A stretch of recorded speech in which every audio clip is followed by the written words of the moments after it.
Good evening বন্ধুরা। এখন হচ্ছে আজকে হচ্ছে শনিবার, আর এখানে হচ্ছে আইপিএল ম্যাচ চলছে, Kolkata knight riders versus Hyderabad. বিশাল উত্তেজনা বাড়িতে, কিন্তু তার সঙ্গে আমি রাত্রিরে ডিনারে বানিয়ে ফেলছি হচ্ছে বাটার গার্লিক মাশরুম। তো সেইটাই আমি তোমাদের সঙ্গে শেয়ার করব বলে চলে এসেছি। আর তাহলে তোমাদের যদি রেসিপিটা ভালো লেগে থাকে তাহলে কমেন্ট করতে কিন্তু ভুলো না, আর যদি খুব পছন্দ হয় তাহলে কিন্তু লাইক অ্যান্ড শেয়ার করতেও ভুলো না। তাহলে চলো আমরা কীভাবে বাটার গার্লিক মাশরুমটা আমি বানাচ্ছি তোমরা দেখো। আর সত্যি যদি ভালো লেগে থাকে কিন্তু তোমরা নিশ্চয়ই শেয়ার করবে। আমি মাশরুম নিয়ে নিয়েছি। মাশরুমটাকে ভালো করে ধুয়ে আমি পরিষ্কার করে রেখেছি। এবার আমি মাশরুমটাকে একটু কেটে নেব। যেহেতু মাশরুমটা একটু বড় সাইজের আছে, ওই জন্য আমি মাশরুমটাকে কেটে নিচ্ছি। যদি মাশরুমটা তোমাদের ছোট হয় তাহলে কাটার দরকার নেই, যেমন এটা তাও আমি কেটে নেব। এর থেকেও যদি ছোট মাশরুম হয় তাহলেও তোমাদের কাটার দরকার নেই, গোটা ক্রমে করতে পারবো। আমি এই মাশরুমটাকে কেটে নিচ্ছি, জাস্ট হাফ করে নেব। মাশরুমগুলো আমি এইভাবে কেটে নিয়েছি, মাঝখান থেকে দু টুকরো করে কেটে নিয়েছি।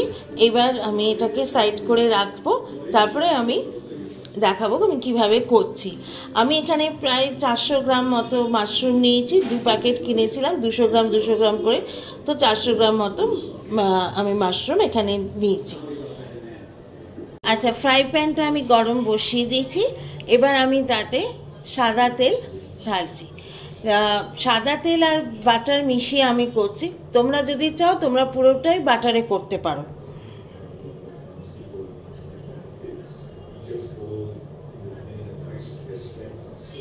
তেল আমি অল্প অ্যাড করলাম, এরপর আমি এর মধ্যে বাটার অ্যাড করব। আমি 1 টেবিল স্পুন মতো বাটার অ্যাড করছি। বাটারটাকে একটু গলতে দেব, তারপরেই আমি মাশরুমটা অ্যাড করে দেবো। বাটারটা গলেই গেছে, আর খেয়াল রাখবে যাতে বাটারটা পুড়ে না যায়। আর আমি একটা গোটা বড় পেঁয়াজ নিয়ে নিয়েছি, ওটাকে একদম ফাইনলি চপড করে নিয়েছি। সেটা আমি মাশরুমটা দেওয়ার আগে আমি ওটা অ্যাড করে দিচ্ছি।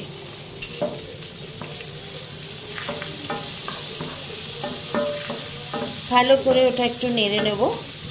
এটা একটু ফ্রাই হবে, খুব বেশি ফ্রাই করব না, কারণ মাশরুমটা যখন দেব, মাশরুমটাও যখন ফ্রাই হবে তার সঙ্গে পেঁয়াজটাও ফ্রাই হবে, এই জন্য খুব বেশি ফ্রাই করব না।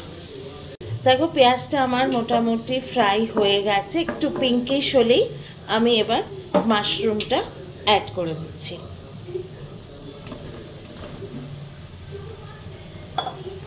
পুরো মাশরুমটা আমি দিয়ে দিলাম। এবার এটাকে আমি ভালো করে বাটার আর পেঁয়াজটা একটু মাখিয়ে নেব।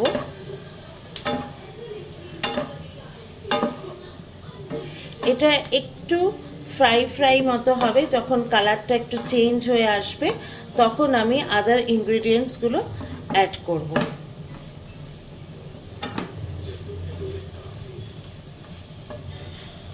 আর গ্যাসের ফ্লেমটা আমি একটু বাড়িয়ে দেবো, কারণ এই মাশরুমের মধ্যে যে ময়েশ্চারটা আছে সেখান থেকেও একটু জল ছাড়বে, প্লাস পেঁয়াজের একটু জল আছে সেটাও ছাড়বে। তো তার জন্য আমি গ্যাসটা একটু হাই করে দিচ্ছি। দেখো মাশরুমটার কালারটা একদম চেঞ্জ হয়ে গেছে, অল্প করে একটু জলও বেরিয়েছে।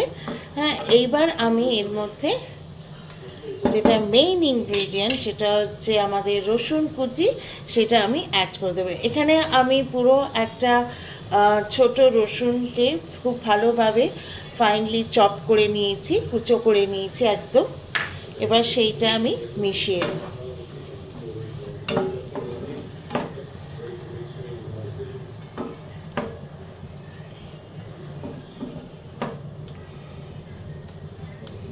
খুব একটা ইজি রেসিপি, এটা তোমরা স্টার্টার হিসেবেও ইউজ করতে পারো বা মেইন কোর্সেও তোমরা সাইড ডিশ হিসেবে ইউজ করতে পারো।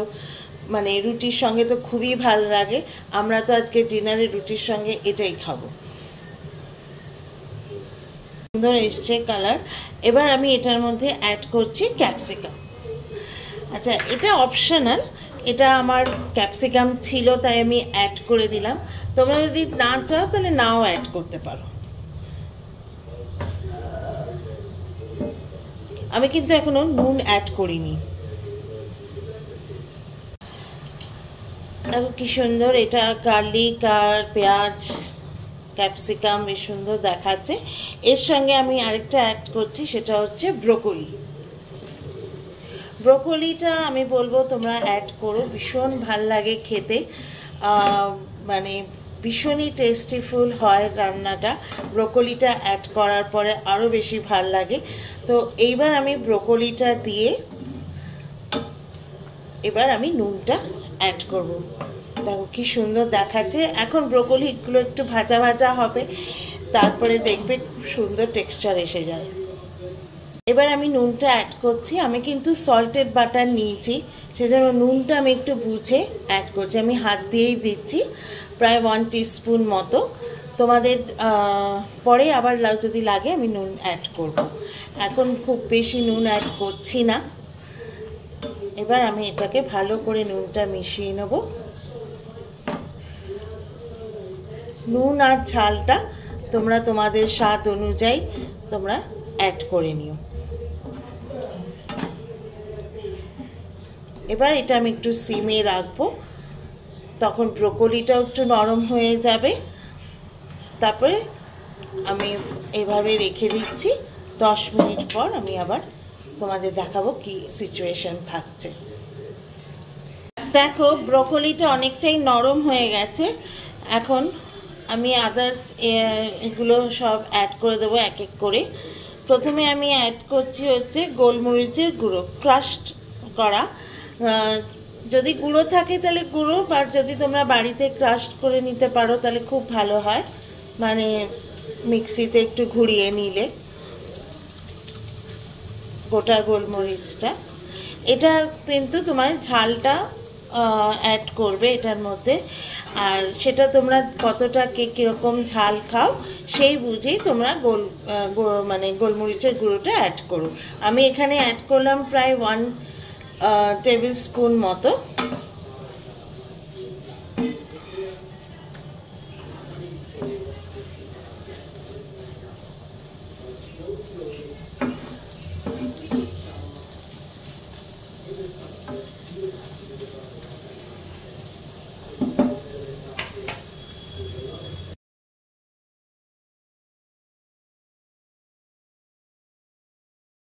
এখানে আমি অ্যাড করছি 1 টিস্পুন মতো অরেগানো।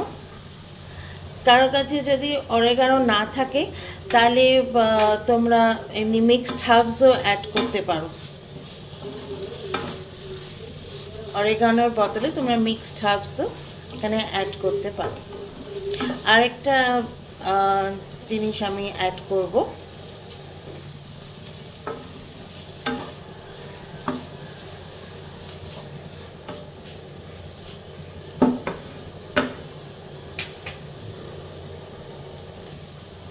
আর আমি অ্যাড করছি চিলি ফ্লেক্স।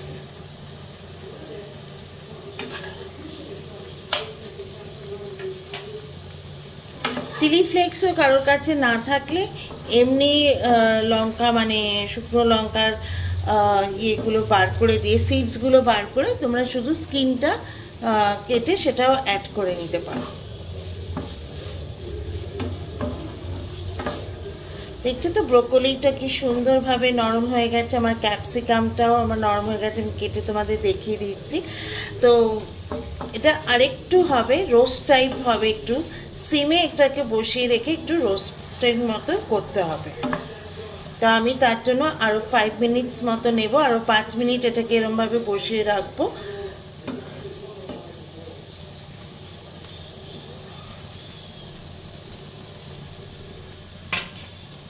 তারপরে আমি আবার এসে তোমাদের